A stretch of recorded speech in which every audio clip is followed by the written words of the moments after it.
एक डायरी बनाओ, उसमें नियम से रोज़ रात को लिखा करो कि दिन के कितने मिनट मुक्ति के लिए, कितने काम थे जो नहीं होने चाहिए थे पर देह करवा गई, प्रकृति करवा गई, मस्तिष्क करवा गया, हार्मोन्स करवा गए। ये हिसाब हर हफ्ते किसी ऐसे को दिखाओ जिसको दिखाने में खतरा हो। नंबर 2, अपने मासिक खर्चे में से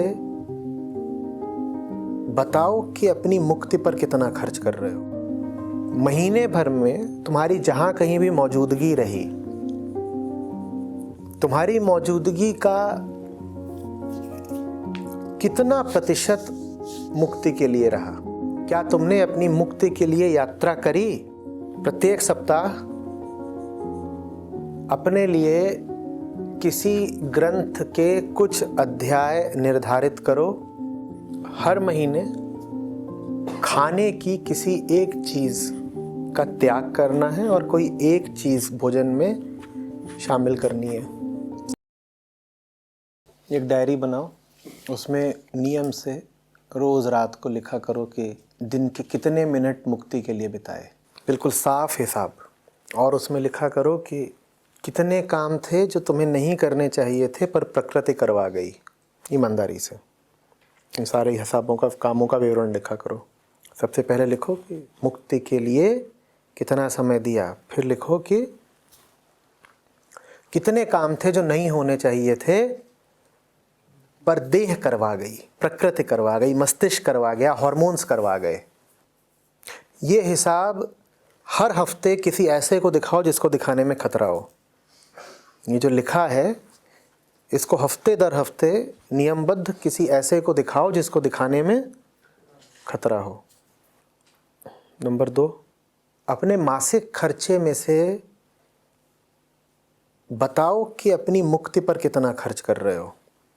महीने भर में जितना भी खर्च करा उसमें से पेट पर कितना करा, खाल पर कितना करा, गर्व पर कितना करा, मोह पर कितना करा, काम वासना पर कितना करा, और ये सब करने के बाद मुक्ति के लिए कुछ बचा खर्च करने के लिए?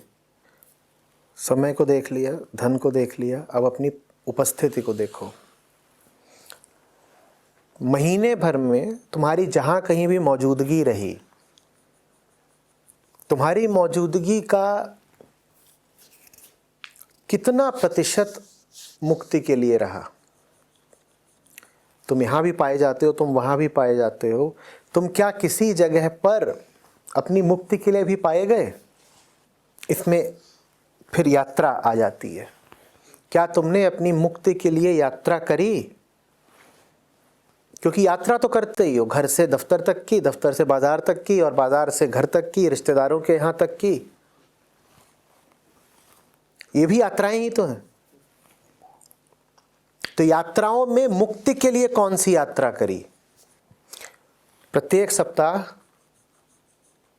अपने लिए किसी ग्रंथ के कुछ अध्याय निर्धारित करो और डायरी में ईमानदारी से लिखो कि जितना निर्धारित किया उतना पढ़ा कि नहीं पढ़ा। जो पढ़ो उसके नोट्स उसी डायरी में बनाओ। हर महीने खाने की किसी एक चीज़ का त्याग करना है और कोई एक चीज़ भोजन में शामिल करनी है। साल के अंत में 12 चीज़ें छोड़ देनी है और 12 नई चीज़ें शामिल कर लेनी है। चीज़ खाने के अलावा पीने की भी हो सकती है, ख़ास तौर पे छोड़ने की दिशा में। इसमें एक हिंट लिख दो। छोड़ना सिर्फ उन चीज़ों को ही नहीं है जो तुम्हें नुकसान देती हैं, छोड़ना उन चीज़ों को है जो पशुओं को नुकसान देती हैं। प्रतिदिन दुनिया के बारे में किसी भी क्षेत्र से, इतिहास, विज्ञान, भूगोल, राजनीति, धर्म, समाजशास्त्र, खगोल शास्त्र, पुरातत्व शास्त्र, किसी भी दिशा से कोई एक ज्ञान की बात नई पता करनी है।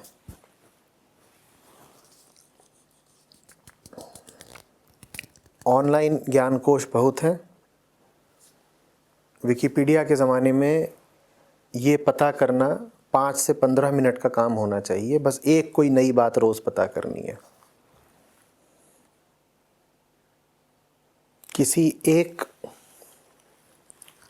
खेल में साल ख़त्म होने से पहले इतनी योग्यता हासिल कर लेनी है कि उसे सम्मानपूर्वक किसी के साथ भी खेल सको। शारीरिक खेल की बात कर रहा हूँ।